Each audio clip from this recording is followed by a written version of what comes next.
Hey everyone, welcome to the last day of ZuriHack. Don't despair, we still have a lot of really cool content today, starting with Veronica here.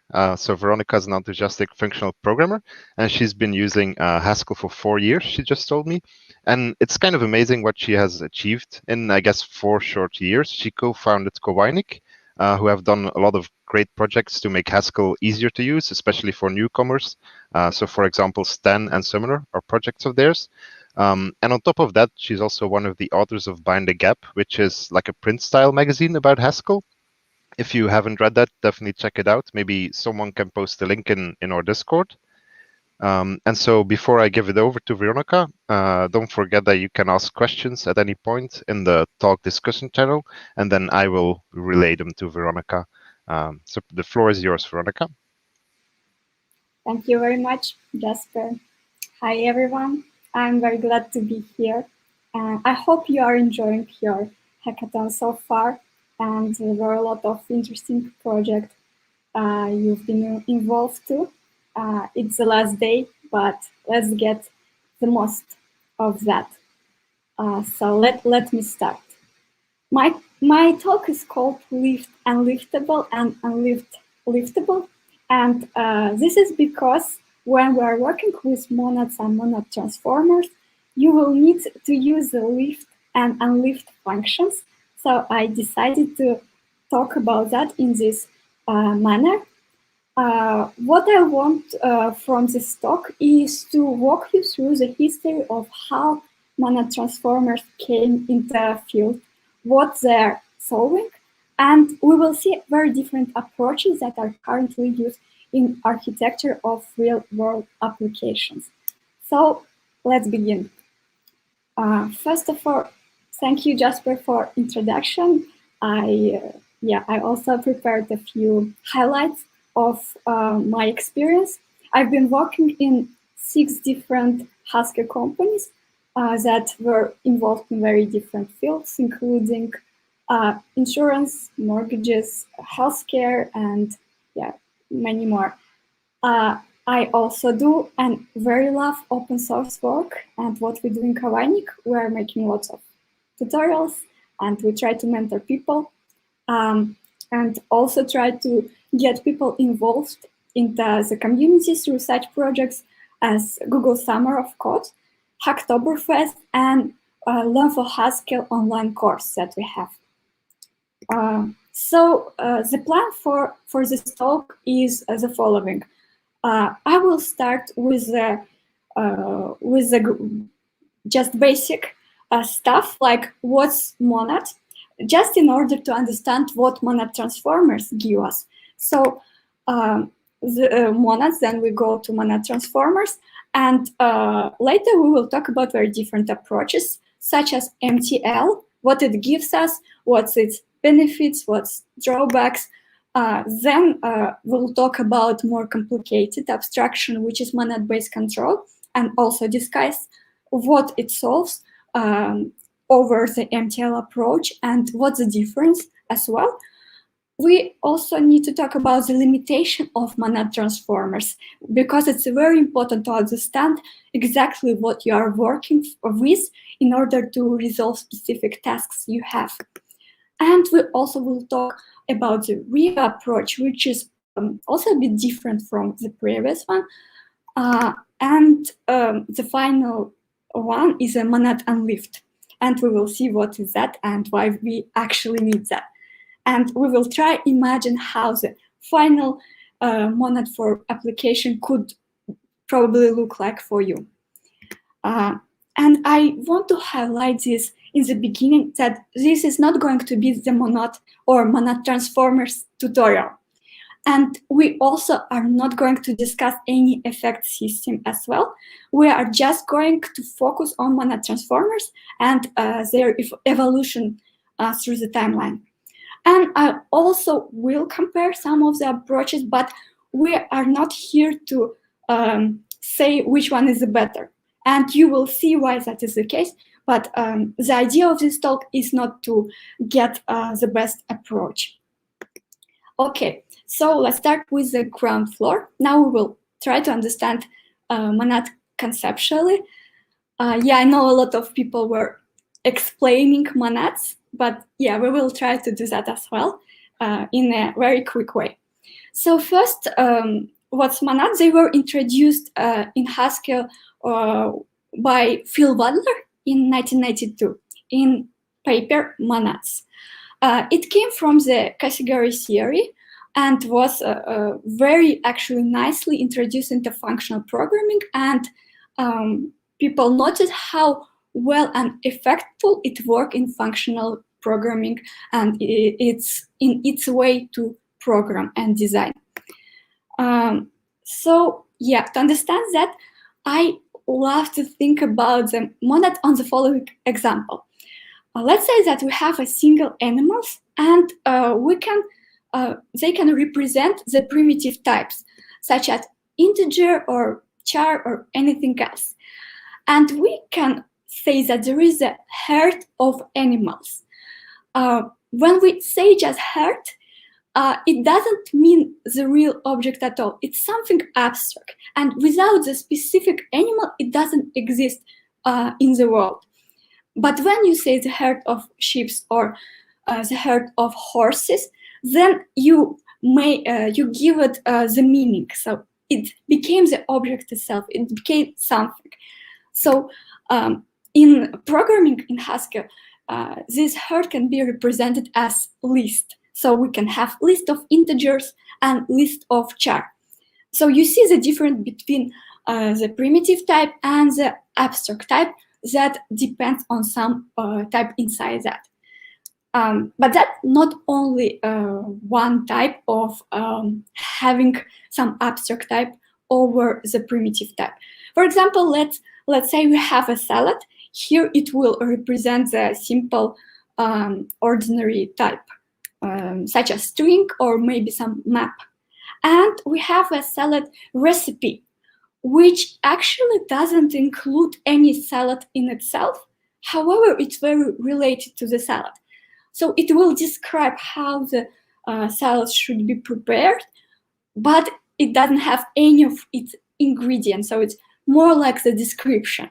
And it could describe the IO string type or STM of the map type. For example, the map from some ingredients to the weight of quantity and something like that. So you see that this abstraction shouldn't be only the collection of some elements. It could be some abstraction that just uses the idea of this primitive type inside. And coming to the monads and how we can say what monad is, let's look first at what the code is behind that. So monad actually is quite simple. It's just a type class. And in Haskell, it looks like that.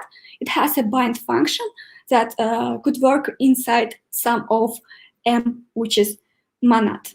And there are some rules that need to be met for some type to be a monad. First of all, it should be a special kind of types. As we talked before, we separated some simple ordinary types and more complicated abstract types that were related to these simple types or any other types.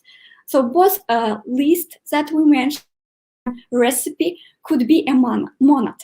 So it's not just a primitive type, it should be the abstraction over something. The second rule is a bunch of laws that it should follow. It should be left and right identity, so there should be some functions that will allow us not to change the element inside of some monad, and associativity, so the order of brackets in the code that you write, in the binds that you're having, will not matter. And also the family affiliation, I call it family, is a function applicative monad. So you see that monad is the top of this hierarchy. So in order to the type to be a monad, you first need to have the functor and the applicative one. Okay. Also, we need to know that when I say that something is monad, I always mean that something is actually implements the instance of Monad, because Monad is type class. It's not something that I can say that something is Monad. It means that I can operate with the methods from the type class on this type specifically. So just to keep in mind that we simplify things when we say that X is monad. Okay, monads are great and you can see them everywhere. However, they have a little disadvantage, which is actually quite important. And this is the composibility. Monads are not composable. It's the weakness of them. And that's why some of the people consider monads not to be the best abstraction for creating some architecture upon that. Well, when I say composable, what do I mean actually on that? Let's look at some examples. Here on the left, we have the head-true function that will just give us the answer if the first element of the list will be true or not. And here we actually inside using the bind function over the maybe monad. Another example is a print function. We can get the input from some user and put it into the terminal. Here we are working inside the IO monad. It's a different one. Let's look how we can compose it, because sometimes we need to use both maybe and IO. So this example can show that, show where and how we can use that. For example, we have the getFilePath function that will check if the file path exists and will return that inside the IO monad. As the file could exist or could not exist, the result is maybe, because we can't say for sure that the file is there. And the other function is reading from the files that we get. And the function also is quite simple. It takes the file path and gives us the answer with the result, with the content inside, if it exists. And quite obviously, we could want to like connect them, have them together to get the one result of the file content. So what we want to do here is just to write this way: get file path and bind to the read file content. And even if it sounds reasonable, it won't compile because monads don't match in here. You see that in the error it says that actual type is file path, but expected maybe file path. So we need to work in maybe monad, but we're already in IO monad. So it makes it not possible to compose that. About composability, monad is quite special in that way. Let's look at functors. Functors composes really smoothly. What I mean by that, for example, if we have functor, let's say it's IO, and we have functor maybe, in order to combine them, in order to be able to compose them, we need to have the instance of the composition of these two functions f and g.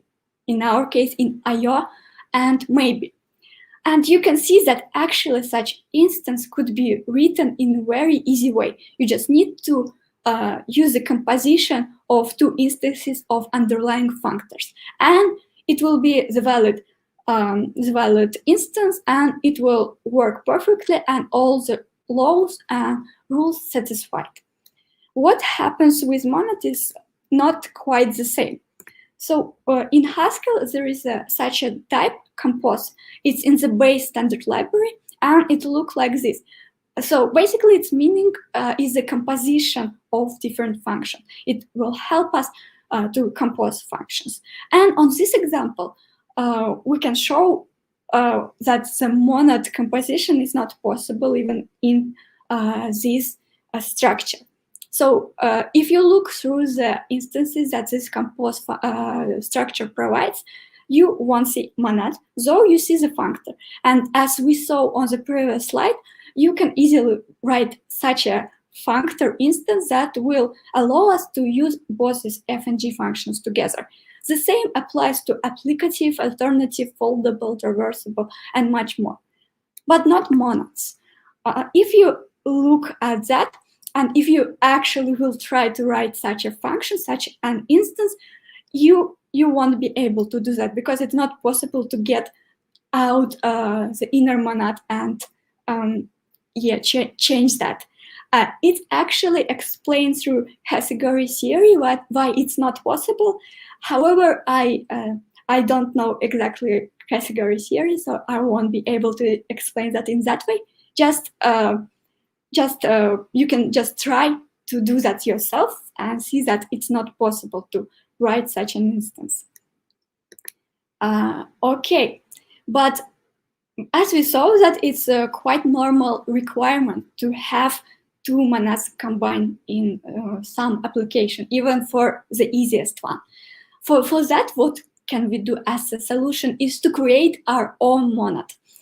As you see here, we want to have a monad that will use, maybe it will use IO to have some side effect, probably to read files. We also have the reader, which is our environment in where we work, and also state, which is represented by app state in here.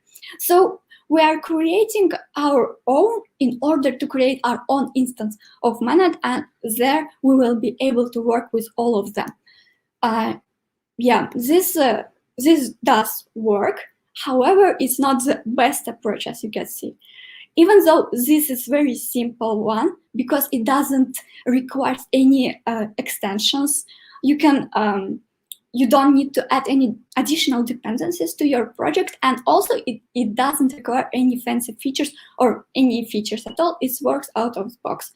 However, this is not that composable.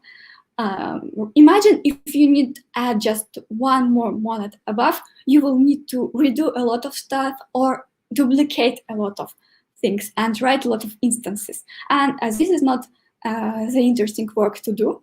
And this is quite error prone as well. So I wouldn't say that this is the satisfactory solution for the problem. Let's go further then. Here comes monad transformers exactly. They are invented to exactly solve the issues with the composibility of monads. And it was introduced in the paper by Mark P. Jones in 1995. And let's look on what is transformer, what does it look like, and what parts it consists of. So the transformer is just another structure that will allow you to connect, to compose a few monads. The monad that you want with some base monad inside. And let's look at some example monad. For example, we want to make a transformer for some monad that we already have.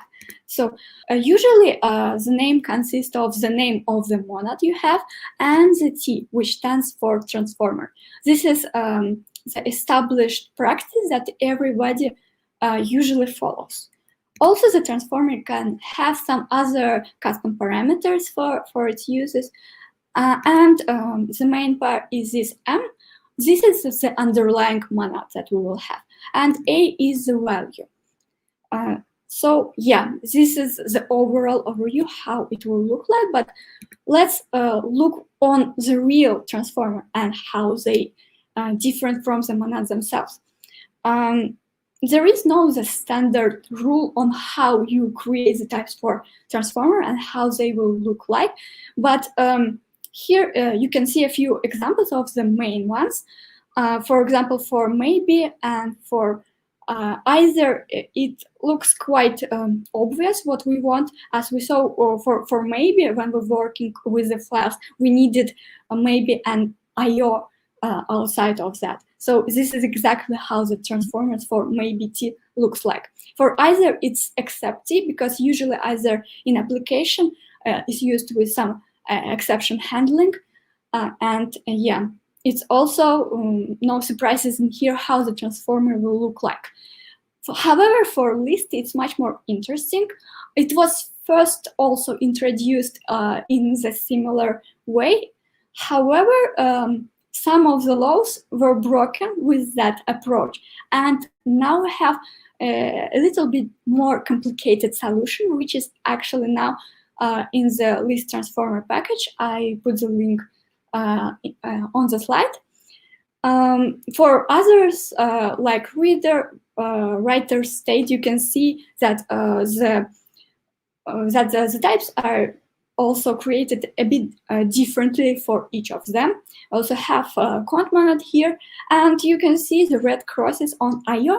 That's because IO don't have a transformer, and it can't have. You can think of IO as a monad at the top of hierarchy here. So you won't be able to work with IO actions and IO side effects in any other monad, so you can't just make the transformer for that. Let's think about that in this way for now. And with this transformer structure, we now can say that our desired IO maybe A type is the same that maybe T IO A. And now it actually composes. All we need to do is change the type of the function we had previously slightly. So get file path will be the maybe transformer, as well as the read file content also will return as transformer of maybe. And here the function that looks exactly the same, except for the type signature, it will now work and it will compile as well. But this approach also have a few downsides. It's usually not only two monads that you want to use together. It's much more. It's a reader and state and IO and maybe much more of them. So usually you will have the onion of these monad transformers on top of each other. And there is a very nice paper about monad transformers and their step-by-step introduction into the simple application of creating some simple language compiler and interpreter. So yes, as monad transformers became quite popular and usable, the ecosystem around that evolved, and the following function were created. And usually when you work with monad transformers, functions are called lift. And this is quite reasonable because you actually need to lift from one monad to other. So it makes sense. And this particular function from the previous slide, which is lift IO to maybe T, with the type of IOA to maybe T IOA, is quite popular and actually quite useful. And the abstractions was created around this exact function in order to be able to work easier with transformers. And it's called MonadTrans, and there is a single lift function which does exactly what we think it does. It lifts into the T transforming monad in here. It's quite useful, and yeah, we need to keep in mind this type class for future. Sorry. Also, this type class has been recently changed, and in the upcoming GRC version, there will be some changes to the constraint of this type class. Now it will be a little bit more complicated. It will use quantified constraint, but this will give us more safety guarantees, and yeah, it will be more safe to use this type class in your applications. But again, you can end up with the code which on this slide. I don't know about you, but for me it looks a bit scary to work with. And if you need, actually, if you work with real applications, there will be a lot of monad transformers, and this is actually what you can end up with, which is not that good. Also, as I mentioned, the IO is a special monad in regards of monad transformers. And for that, we even have a type class that will help work with I/O. It's called MonadIO, and it has the liftIO function, which you probably already seen if you work with a production application with architecture that using this polymorphic stuff as a stack and architecture. And the interesting idea and the interesting question here could be, if we need to lift monads, would it be possible to unlift them? Because in some cases that could be a very reasonable thing to do, and you will need actually to do that. For example, something that will look like that. It's MonadUnliftIO. So if we take some M monad, we want to get the IO monad. And there is a very nice example where it can be actually very useful. It's concurrency. So all of the concurrent functions are working with IO actions inside. But as they take the IO actions as arguments, how can we use them with the monad transformers if they are all in IO? So we need to have something like UnliftIO in there in order to be able to write the concurrent code not only in IO monad. So what I mean, for example, we have some monads, and we have two functions, get users and get posts. And we want to make these two actions concurrently. But we won't be able to use a concurrently function because it will need the IO monad, but we have only our own monad, and there is no unlifting in here in order to get that. Yeah, this code is actually a compiler error at the moment. We will look into this problem a bit later as well. For now, it's just nice to think about the concept of lifting and unlifting and see that we need actually both of them. And let's look what we can do with that later. Now we are on MTL approach. It's very popular, and a lot of current applications in many companies are using this approach or some modification of this approach. Let's look at that. So it was introduced in 2006 by Andy Gill. The library called MTL was uploaded on Hackage, and few years later, the Transformers library was also created by Andy Gill and Ross Patterson. So let's look at the idea of MTL as library and what it brings us. The idea is to not have the concrete monad in your type signature, but to have a polymorphic version of them. And we will see later how that could be useful for us. So if we had the function like get and put that were working with the state, now we will have the get and put, which will work with some M monad, not state, but M. But we put the constraint on this monad. We say that it have monad state instance. And in monad state type class, which we will create for that, inside that type class, we will specify how the monads that are state should behave. So MTL library uses this idea, and it provides such abstraction and such functions for all standard monads for transformers. Let's look at the modification of that, the similar idea. It's a tagless final style. On the previous file, I say that MTL approach took the standard ones and introduced them in the library itself. But sometimes you want to create your own monads, your own classes for that.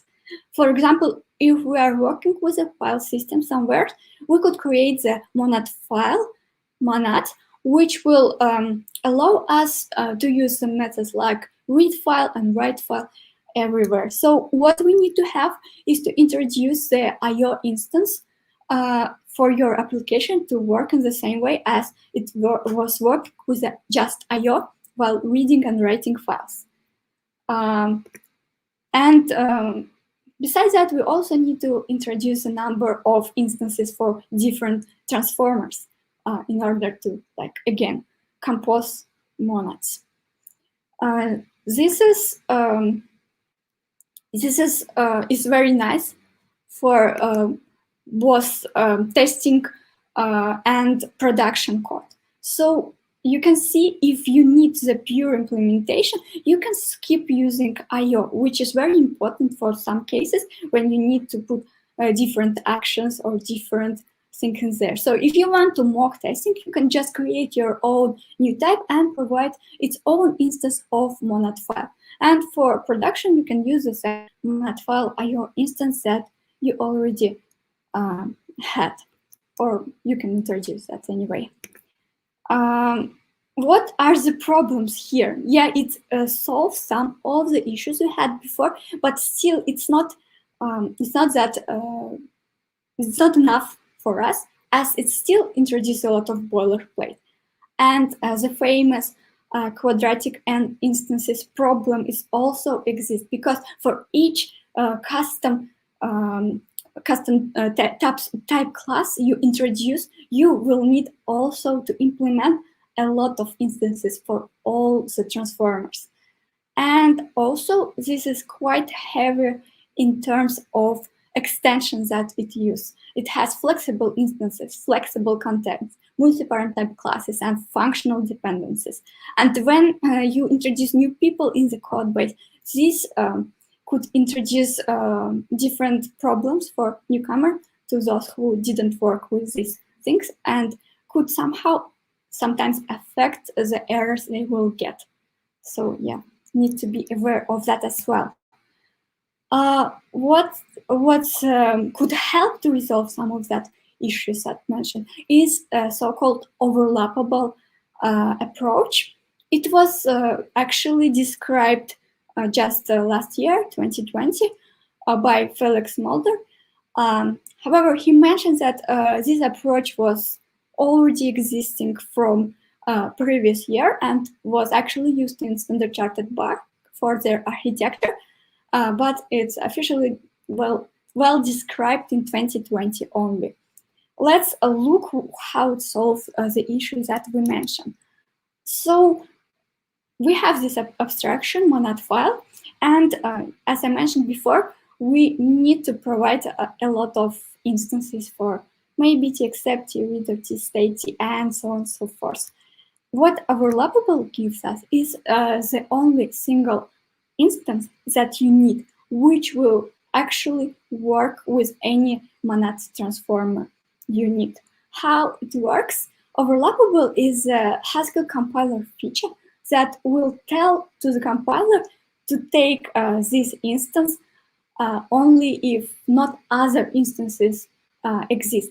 So the priority is given to the other instances, but if there are no others, it will take this instance. This is quite handy when you want to have some special instances for some special transformers, but for all others, this is satisfactory. And actually, when you implement your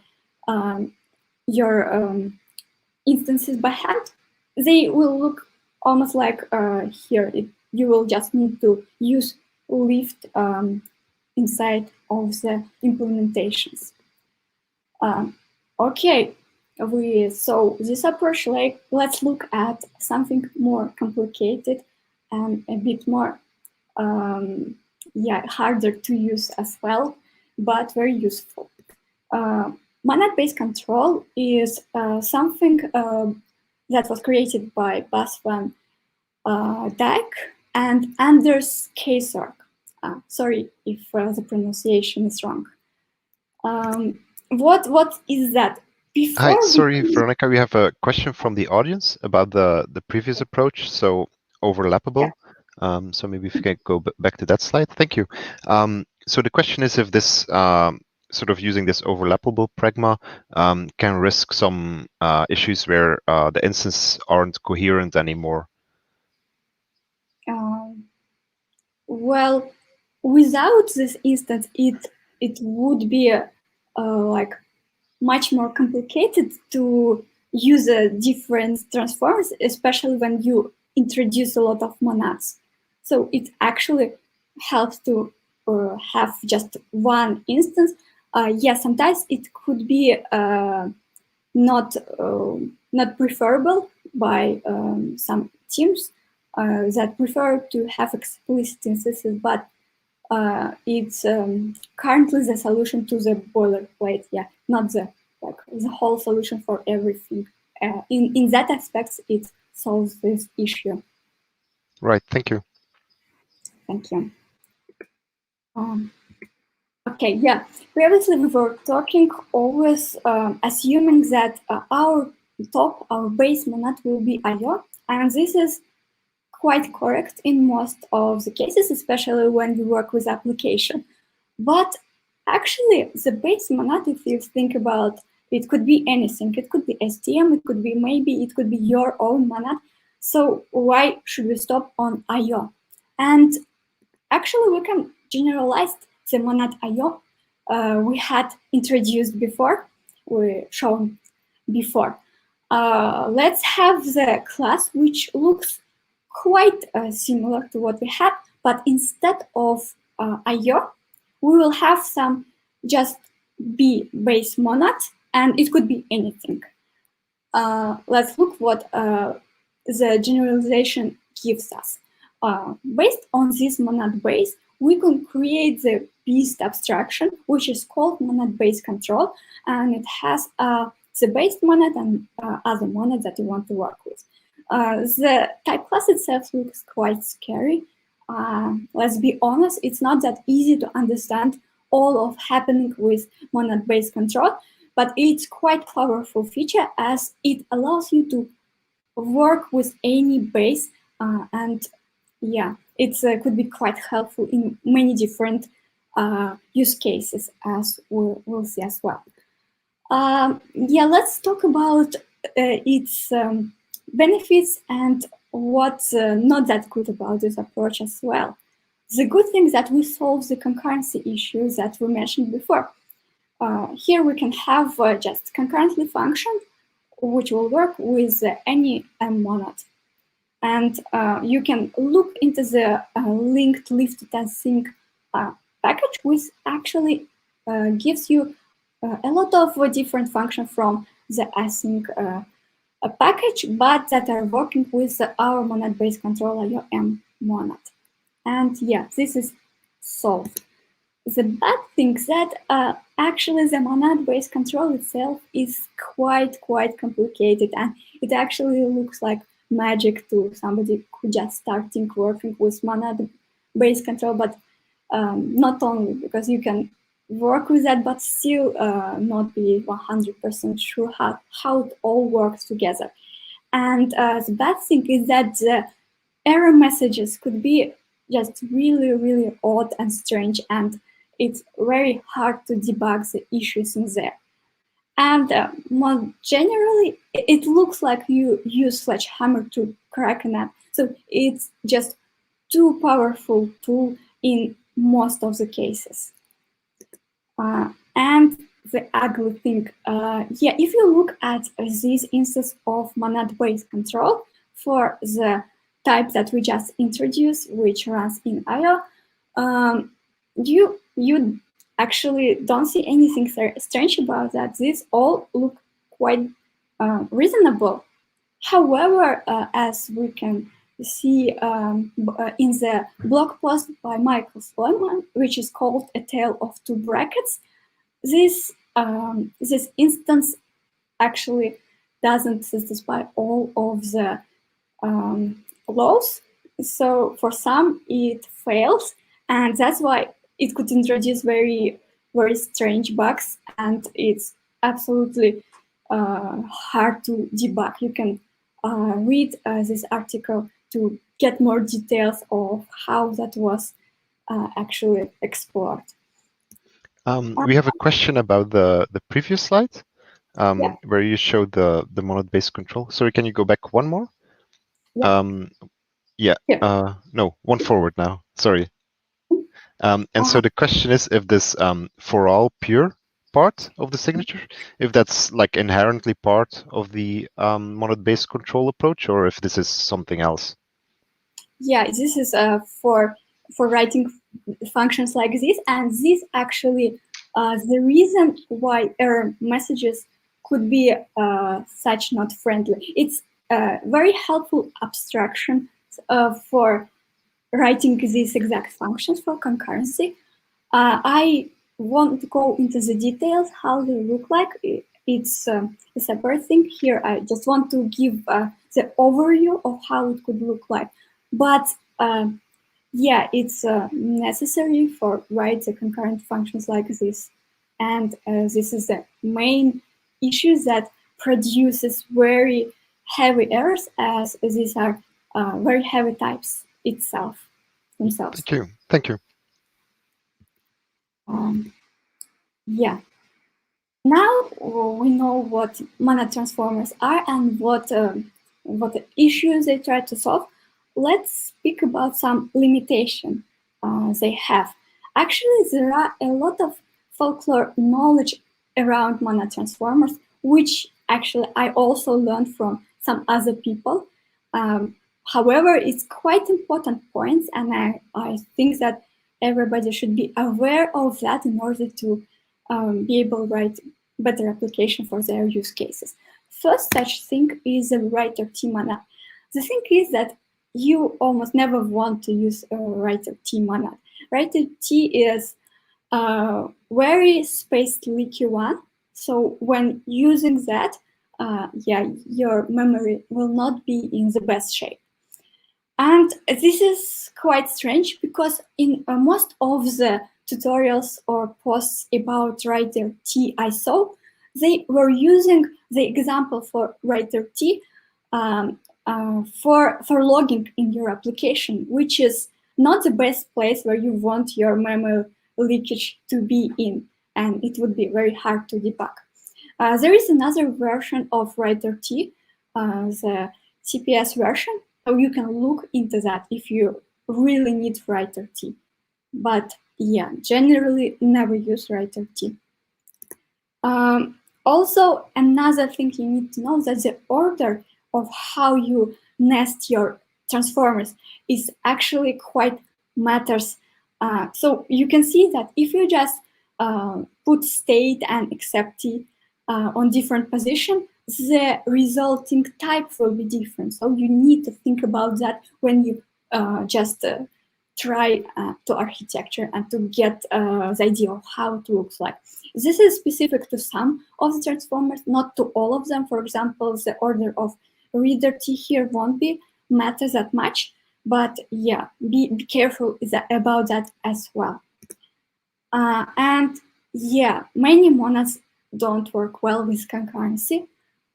So for example, if you have the state T into concurrent threads and you will change the state in both of them, what will you get?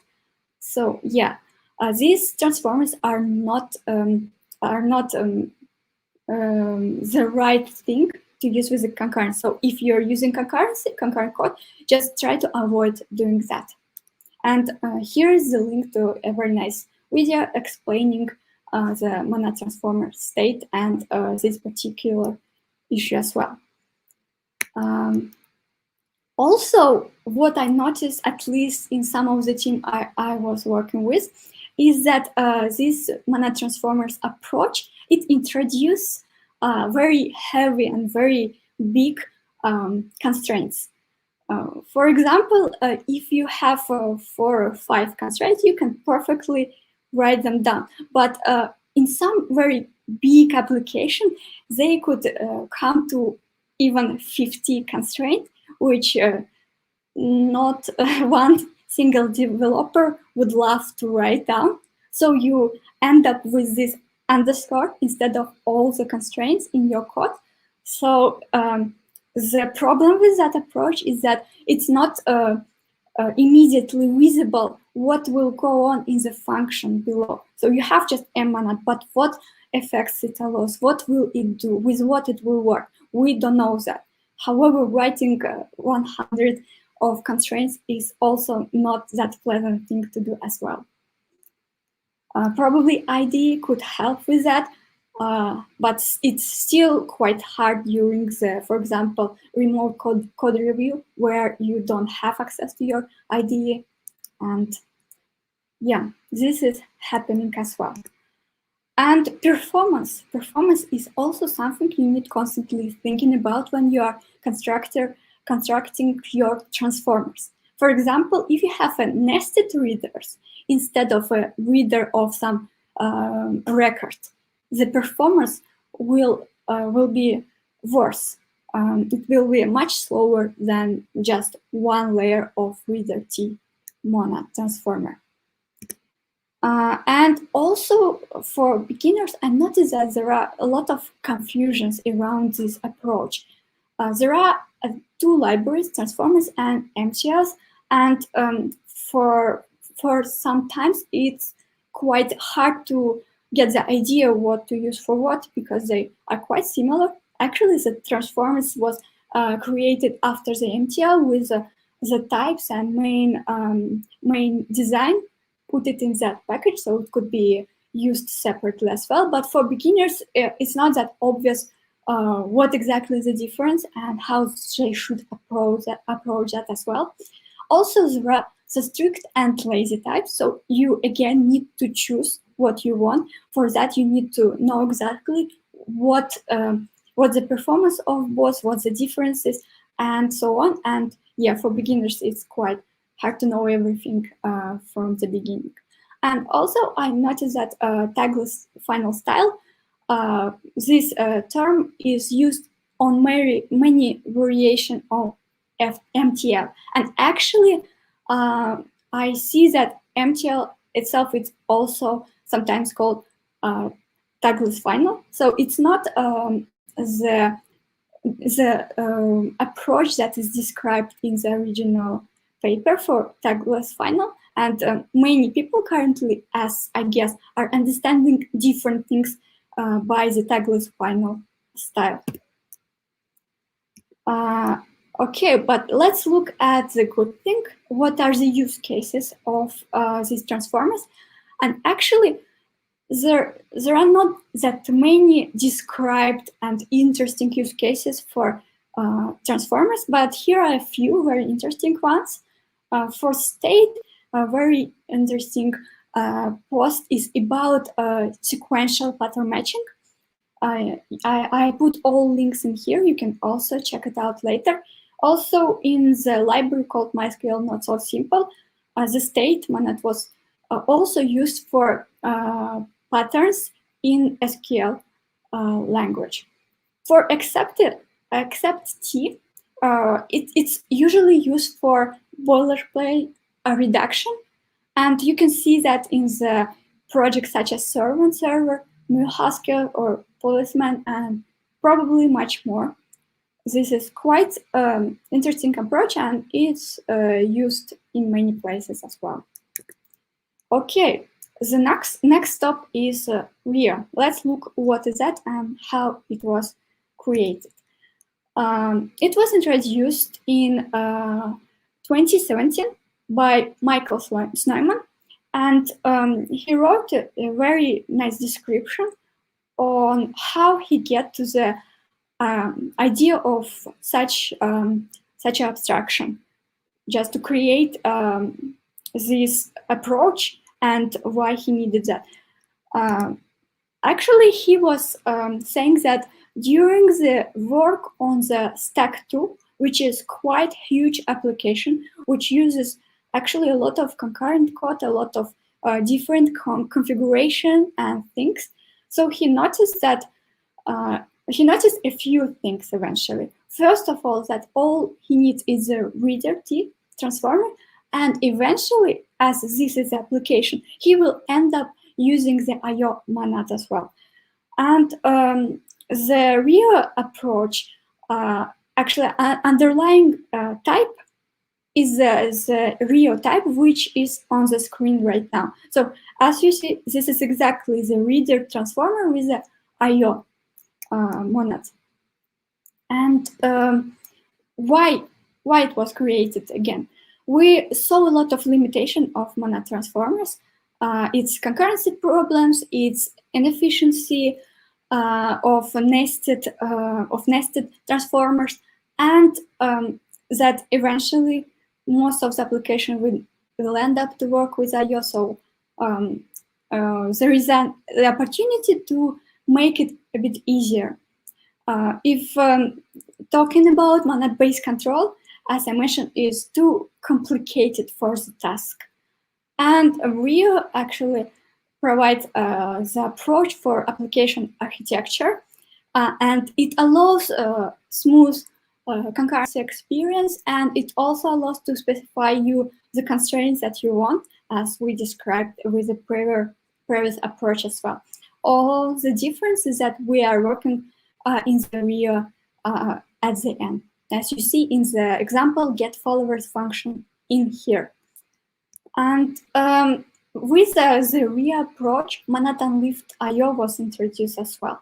This is quite similar to what MonadBasedControl can give us, but it's much simpler in a few regards. First of all, as you see from the name, it will work with IO monad, and also, it's the unlift function that will allow us to do that concurrent stuff that we couldn't do because of the IO monad in that functions. With this approach, with this MonadUnliftIO type class, you can see that we can have only two possible instances here. It's instance for IO and instance for reader T. So after we have that, we would be able to work with functions like concurrently in the MonadUnliftIO constraints. Also, Rio has already some ecosystem around it, and many companies are using this approach. There is a Rio library which has this approach, this type class that I mentioned before, this new type, and it also has a lot of out-of-the-box solutions. It has solutions for many components that you may need in real-life applications that you write. And also there is MonadUnliftIO. It's a separate abstraction in the separate package, so you can use it either with Rio or separately as well. So yeah, let's look what are the good and what are the bad things about this approach. The good thing is that the approach is very simple, and the concurrency, which is very important in applications, also in there. The ecosystem is very evolved, and there are a lot of already existing solutions that you can just grab and use. And you don't need to write a lot of boilerplate constraints as well. However, there are a few cons in here.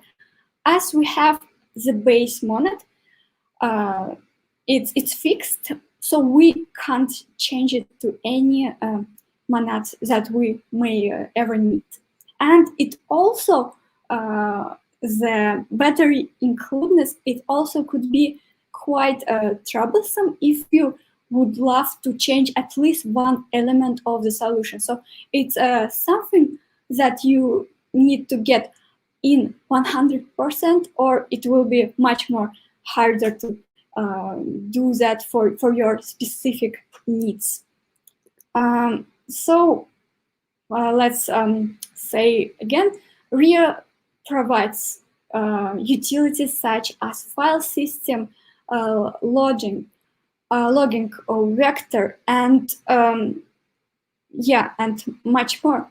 However, it also has space where you can choose what you would rather to use. So it's not 100 solutions in there, so you still have some flexibility, but for the main parts, it already has its own ecosystem in there. Okay, what's coming next is cakes. The 3-layer cake approach was introduced with by Matt Parsons in 1918. So this approach is a slight modification of real and MTL approach. And later next year, the cakes layer were created by us in Kavani, by Dmitry and me. This is also a bit of the modification on 3-layer cake and RIA, and you will see what's the difference here. So what is a cake layer? It's the RIA plus checked exceptions plus framework for your backend. The good things is that the checked exceptions helps a lot with error handling in your application, and also the framework is also very flexible, so it doesn't make you use some specific libraries or specific architecture types. You can choose and make anything actually to work with that. It's not that strict on what components you should use as RIA is. And now we came to the interesting part of unlifting. We were talking why we could want to have that, and now we will see if we can have that actually. And actually, the approach the approach was created just recently actually, and we called it the abstraction MonadUnlift. And now I will try to describe why we created that in the first place and how it looks like.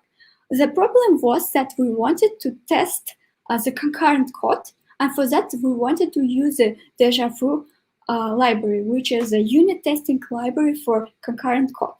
The issue we had while working with MonadIO and IO Monad in our application is that it doesn't really apply to Deja Vu. Actually, using IO could make the results of your test not consistent and not reliable. Actually, Deja Vu works with its own monad, which is program, and it also provides you a library with a monad-conc abstraction, and it provides all the concurrent functions that you need, but they are not tied to IO, and that's why it would be useful for testing concurrent code. So this was the problem. And what actually the main benefits on using Deja Vu in your application is that you can easily determine deadlocks, and it will show you if there are consistent results in your function, or there are uncaught exceptions, or you can even write your own properties and some expectation and compare that. Actually, there is a very recent and very interesting example of how Deja Vu could be used to find a very interesting bug. The link is below on the slide here. Okay, now we understand what we want and why we want that. Let's go to the MonadUnlift itself. The MonadUnlift is actually based on MonadUnliftIO in regards of the idea. You can see how MonadUnliftIO looks in here. So we have with run in IO function. What we want for MonadUnlift is have absolutely the same, but instead of this IO monad, we will have just polymorphic B monad. And we also need to have monad base instance for this B as well. So yeah, if we have that in place, let's imagine how putting all of that together, our monad and our application core could look like. Rio is great. We also saw Cake Slayer, and we spoke about MonadUnlift. So the final monad could look like this, with also reader T, but with the base monad inside. Okay, let's quickly recap whole history. So monads came in 1992. A few years later, we understood that we need the way to compose monads. That's why monad transformers were in place. Then the MTL and transformers approaches came, and after that, a few years later, very powerful monad-based control was created. And after actually the deja vu was introduced in 2015, before even a real 3-layer cake and cakes layer. And then the overlappable approach was described, which was really helpful to decrease boilerplate for those who was using MTL. And finally, the MonadUnlift, the simpler version of monad-based control, came in place. So this is all for me. Thank you very much for being here and listening to me. Here are my contact details. You can reach me anytime. And if you have any question, I will try to answer them. Thank you. Oh, thank you very much for your talk, Veronica. That was very good. And I think it was a very nice overview of all the different solutions out there. And someone in the chat even said that this could be the missing chapter in the real world Haskell book. So that's quite a compliment. Let's wait for a little bit to see if there's any questions. And otherwise, we'll stop the stream. Sure.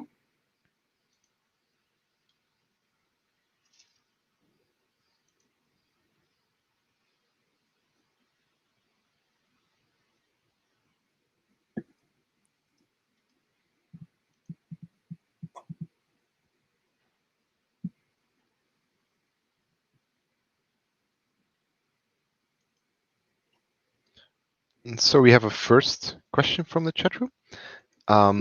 And they're asking if you could show some examples of actually using MonadUnlift, or maybe where people can find those examples. Okay. Currently, we have the library in place available at Hackage.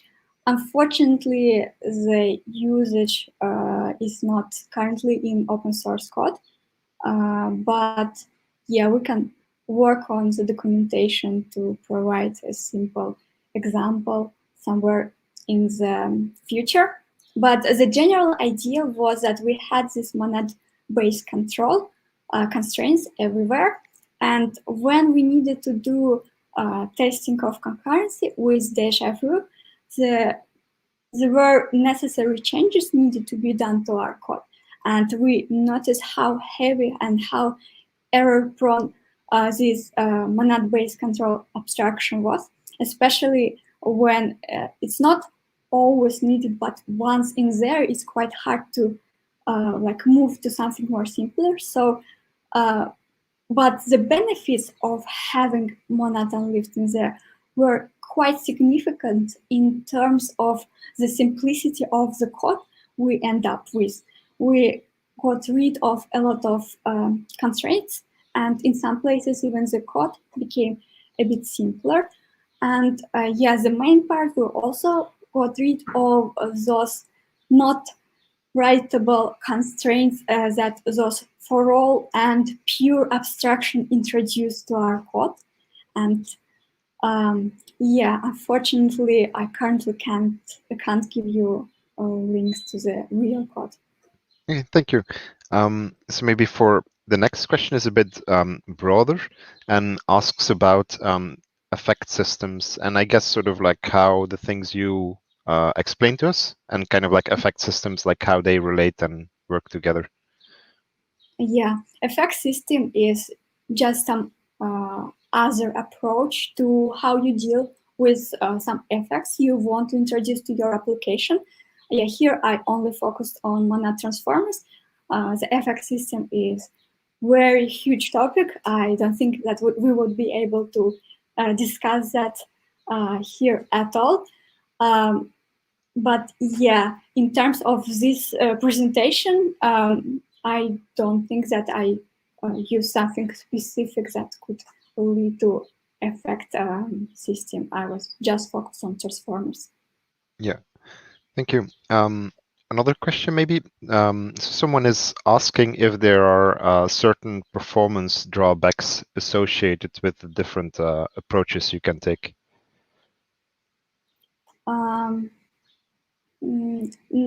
If you will compare the approaches like MTL and final tagless, I guess the main problems there are not the different performance, and it's mostly about the maintainability in there. However, yes, this is a really nice question, and it would be ideal to get such results of comparison, especially in performance with the different approaches. I currently don't have information about the exact numbers. Yeah, I think so. Like for the person who asked this, last year at Zurich, there was a talk by Alexis King, and I think she kind of went into that a little bit. So maybe you want to check that out as well. And so then maybe one final question for you, Veronica. So you explained like a number of alternatives to us, but if you were really a beginner and you've just learned about monads and you want to build something, where would you recommend that they start? This is a really good question. I guess when I was starting, I didn't use monad transformers at all, as I also thought that it's quite scary. So the best way to do that is to start very small. You can even don't have any abstraction and have all your environments and states to be just some types that your function takes and operate with. And later you can add on something on top of your stack. For example, introducing monads. And after you introduce monad, it would be quite easier to transit to transformers from that instead of writing from the scratch for the first time with the transformers. And actually, this paper that I mentioned, it looks more like the tutorial on how to make your application to use all the transformers. And it also described specifically from that step. When you have the monad in your application and you can rewrite that to monad transformers, and also explains how you benefit from that. And you can see that from the code itself and from the readability as well. Well, thank you. So I'd like to thank you again for your talk. It was very excellent. Thank you very much for having me. It was a pleasure for me. Thank you.